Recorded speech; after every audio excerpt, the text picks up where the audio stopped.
আমরা তার প্রতিবাদ করতে পারবো না, তা হয় না।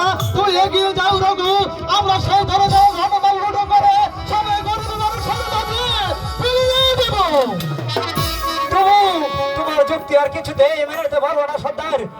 তোমার আদেশ মানতে কি আমি আমি জীবনে অনেক কাজ আমি করেছি, কিন্তু কিন্তু না সর্দার, তুমি তুমি আমাকে এবার শত পথ চলতে দাও সর্দার। অদৃশ্যকে বলে যাস রে রঘু, বলে যাস রে। তুই 10 বছর আগে তোর কাহিনী বলে যাস রে। তোর তোর একমাত্র স্ত্রীকে ওরা কিভাবে হত্যা করেছিল তোর কি এখনো মনে নাই রঘু?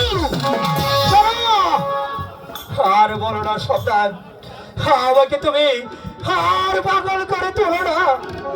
আমি আমি ভুলে যেতে চাই, আমি সব কিছু ভুলে যেতে চাই। হ্যাঁ, ভুলে গেলে চলবে না রঘু। সেদিন তোর স্ত্রী প্রাণ দিয়েও তোর একমাত্র কচি ছেলেটাকে বাঁচাতে পারেনি রে রঘু। সেই জ্বালাই ক্ষুব্ধ হয়ে তোর কচি বাচ্চাটাকে তোর নির্মম হত্যা করেছে।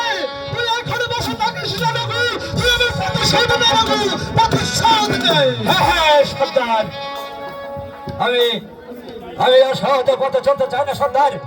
আর আজ আমি প্রতিজ্ঞা করবো, আমার ডাকাতি করবো সর্দার।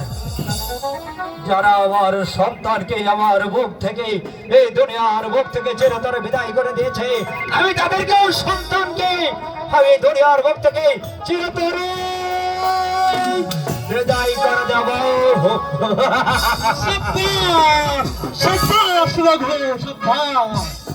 এই তো সাহসের বীরত্বের পরিচয়। এবারে তুমি বসে না থেকে তোমার কাজে চলে যাও, চলে যাও রঘু, তুমি চলে যাও। বেশ, আমি তাই করবো সর্দার। বলেন আমাদের কি করতে হবে?